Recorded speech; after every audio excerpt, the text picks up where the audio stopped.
श्री कृष्ण कहते हैं कि पूरी जिंदगी सबका ख्याल रखने वाली माँ और उस माँ का ध्यान रखने वाले बच्चों का रिश्ता इस दुनिया का सबसे खूबसूरत बंधन है। बेटे के लिए माँ सिर्फ माँ ही नहीं बल्कि एक दोस्त भी होती है जिससे वो अपने जीवन की उलझनों को साझा करता है। खुशकिस्मत होते हैं वो जिन्हें माँ नसीब होती है, क्योंकि इस दुनिया में ये एक ऐसा रिश्ता है जिसमें मिलावट नहीं होती। जिंदगी में एक माँ की जगह कोई नहीं ले सकता है। माँ अपने बच्चों से ना सिर्फ निस्वार्थ भाव से प्रेम करती है बल्कि अपने बच्चों को जिंदगी जीना भी सिखाती है। उन्हें रिश्तों की अहमियत बताती है, अपनों से बड़ों का सम्मान करना सिखाती है, दूसरों से प्रेम करना, अनुशासित रहना समेत दूसरों की मदद करना भी सिखाती है। अर्थात एक इंसान अपनी माँ की बदौलत ही समाज में उठने बैठने के लायक बनता है। अर्थात माँ ही एक व्यक्ति की जिंदगी में सब कुछ होती है, क्योंकि माँ से ही इंसान का अस्तित्व होता है। इसलिए अपने माँ को सम्मान दें और उनकी खुशियों को ध्यान रखें, क्योंकि माँ के प्यार के बिना व्यक्ति की जिंदगी अधूरी है। माँ दुनिया का सबसे प्यारा तोहफा है। माँ भगवान का रूप होती है जो न सिर्फ अपने बच्चों से निस्वार्थ प्यार करती है बल्कि उनकी खुशी के लिए किसी भी हद तक गुजर सकती है। माँ हर इंसान की शक्ति और ताकत होती है। माँ न सिर्फ 9 महीने अपने कोख में रखकर दर्द सहकर अपने बच्चों को नया जीवन देती है बल्कि पूरी जिंदगी साई की तरह अपने बच्चों का साथ देती है। माँ की बेहिसाब ममता को चंद शब्दों में नहीं पिरोया जा सकता। आज मैं आपसे 3 प्रश्न पूछूंगा। पहला प्रश्न, ऐसा कौन है जिस पर लगातार प्रहार करने के पश्चात भी वो मुस्कुराए और आपको सुख दे? आपका उत्तर होगा धरती या वृक्ष। दूसरा प्रश्न, ऐसा कौन है जो बिना आपके कुछ कहे सब जान जाता है, सब समझ जाता है और फिर निस्वार्थ भाव से आपकी सहायता करता है? आपका उत्तर होगा भाई या मित्र। और तीसरा प्रश्न, ऐसे कौन से भगवान है जो स्वयं विष का घूंट पीकर आपको जीवन का अमृत प्रदान करते हैं? आपका उत्तर होगा महादेव। यदि आपके उत्तर यह है तो आपके उत्तर गलत है। इन सारे सवालों का एक ही सही जवाब है और वो है माँ। जब आप अपनी माँ के गर्भ में होते हैं तो उस समय उन्हें कितनी लात मारी होगी आपने, किंतु फिर भी वो मुस्कुरा के आपको आशीष देती रही। आपके बिना कुछ कहे वो सब जान जाती और इस जीवन की कठिन परिस्थितियों के विष का घूंट पीकर आपको सुख का अमृत देती है। इस जीवन में आप कुछ भी कर लीजिए, अपने माँ का ऋण कभी नहीं चुका पाएंगे। यदि कुछ कर सकते हैं तो जीवन के आनंद में, उद्धव में और धन्यवाद में अपने माँ को स्मरण रखिए। माँ का रिश्ता दुनिया का सबसे खूबसूरत रिश्ता होता है जिसमें सिर्फ प्यार ही प्यार छिपा रहता है। एक माँ का जीवन पूरी तरह अपने बच्चों के लिए समर्पित रहता है। माँ सदैव अपने बच्चों के बेहतर और स्वस्थ जीवन प्रदान करने के बारे में सोचती है, इस कोशिश में लगी रहती है उसके बच्चे की जिंदगी में किसी तरह का दुख ना आए। वह अपने बच्चों की जिंदगी को स्वर्ग बनाने के लिए हर वो प्रयास करती है जो कि संभव है। वहीं जिस तरह माँ बच्चों के उज्जवल भविष्य के लिए अपनी तमाम इच्छाओं को मारती है और त्याग करती है, उसी तरह बच्चों का भी दायित्व है कि अपनी माँ का सम्मान और उनकी खुशियों का ध्यान रखें। माँ की जुबान पर अपने बच्चों के लिए कभी बद्दुआ नहीं होती, बस एक माँ ही होती है जो अपने बच्चों से कभी खफा नहीं होती। एक कर्ज है जो हम सब पर सवार रहता है, वो हमारी माँ का प्यार है जो जीवन भर हम पर उधार रहता है। हमने तो अपनी माँ की हंसी को देखकर समझ लिया कि हमारी भी किस्मत बुलंद है। एक माँ की दुआ है इस संसार की सबसे बड़ी दौलत होती है। जो समझ गया वो रईस बन जाता है और जो नहीं समझा वो फकीर रह जाता है।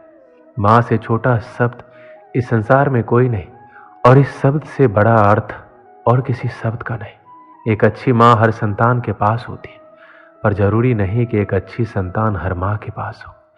जब इस संसार में प्यार को निराकार से साकार होने का मन हुआ तब जाकर इस धरती पर माँ का सृजन हुआ। एक माँ की ममता वह सुरीली संगीत है जो हर किसी के दिल में उतर जाता है। माँ चाहे कितनी भी अनपढ़ हो पर अपने बच्चों को जीवन के सबसे महत्वपूर्ण ज्ञान माँ से ही मिलते हैं। माँ चाहे कितनी भी अनपढ़ हो पर बच्चों को अपने जीवन का सबसे महत्वपूर्ण ज्ञान माँ से ही मिलते हैं।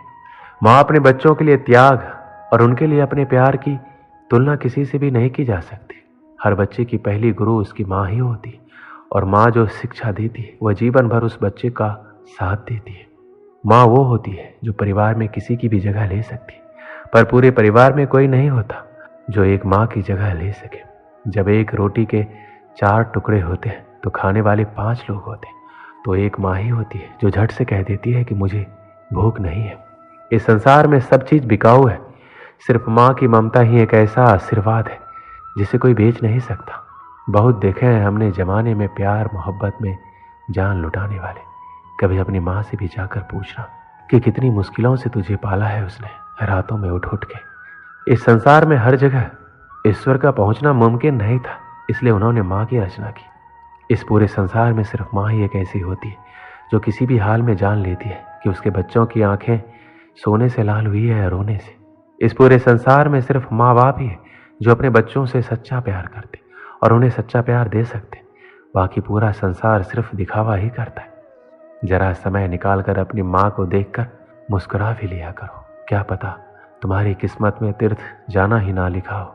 इस संसार में सिर्फ एक माँ ही है जो उस चट्टान की तरह होती है जो अपने संतान पर आने वाले हर मुश्किल से पहले उससे टकराती है। माँ के हाथों में जादू है, जो सर पर हाथ फेरती है तो लगता है भगवान उतरकर सिर्फ मेरे लिए मेरे सिर पर हाथ फेर रहे हैं और मुझे आशीर्वाद देने आए। हमारे पूरे भारत देश में अलग अलग भाषाएं, अलग अलग लोग हैं, लेकिन सब अपनी जननी को माँ ही कहते हैं। अलग अलग भाषा होने के बाद भी माँ को माँ ही पुकारा जाता है। हमारी माँ ही हमारे अस्तित्व का निर्माण करती है। हमारी माँ ही हमें एक आदर्श व्यक्ति बनाती है। वह हमारे आत्मविश्वास को कभी घटने नहीं देती है और हमें हमेशा प्रेरित ही करती है ताकि हम आगे बढ़ते रहें, कभी रुके नहीं। माँ हमारे जीवन की वो नींव है जिसकी वजह से हम मजबूत रहते हैं। माँ हमें शारीरिक और मानसिक दोनों रूप से मजबूत बनाती है। एक आदमी एक दुकान में नौकरी किया करता था। वह मेहनती था। काम के प्रति उसकी मेहनत और लगन देखकर उसका सेठ बड़ा खुश रहता था। वह आदमी भी उस दुकान की नौकरी से संतुष्ट था। एक दिन वह बिना बताए छुट्टी पर चला गया। सेठ उस दिन सोच में पड़ गया क्योंकि ऐसा पहले कभी नहीं हुआ था। वह सोचने लगा, ऐसी क्या बात हो गई कि ये छुट्टी पर चला गया और मुझे बताया तक नहीं। कहीं उसे पैसों की तंगी तो नहीं रही होगी। यह विचार दिमाग में आते ही सेठ ने उसके पगार बढ़ाने का निर्णय ले लिया। अगले दिन वह आदमी वापस काम पर आया। सेठ ने उसे अपने पास बुलाया, उसे बताया, मैंने तुम्हारा वेतन बढ़ा दिया है। अगले महीने की 1 तारीख को उस आदमी को बढ़ी हुई पगार मिली। उसने पगार ली लेकिन कोई प्रतिक्रिया नहीं दी। ना उसने सेठ को धन्यवाद दिया, ना ही वह बहुत खुश हुआ।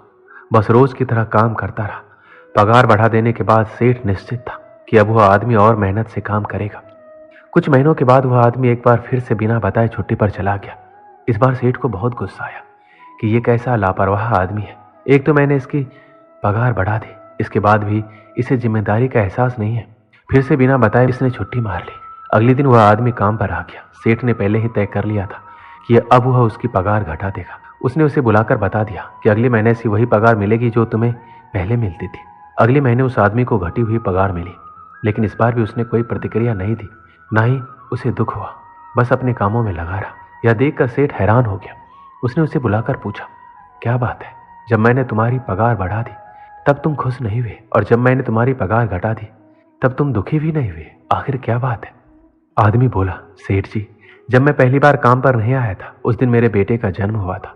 उस समय जब आपने मेरी पगार बढ़ाई तो मैंने सोचा कि जो अतिरिक्त पैसा मुझे मिला है वो उस बच्चे के हिस्से का है, इसलिए मैं ज़्यादा खुश नहीं हुआ। जब मैं दूसरी बार काम पर नहीं आया तब मेरी माँ का देहांत हो गया था। उस समय आपने पगार घटा दी तो मैंने सोचा कि मेरी माँ अपना हिस्सा लेकर चली गई, इसलिए पैसे घटने पर भी मैं दुखी और परेशान नहीं हुआ। यह बात सुनकर सेठ बहुत खुश हुआ और उसने उस आदमी को गले से लगा लिया।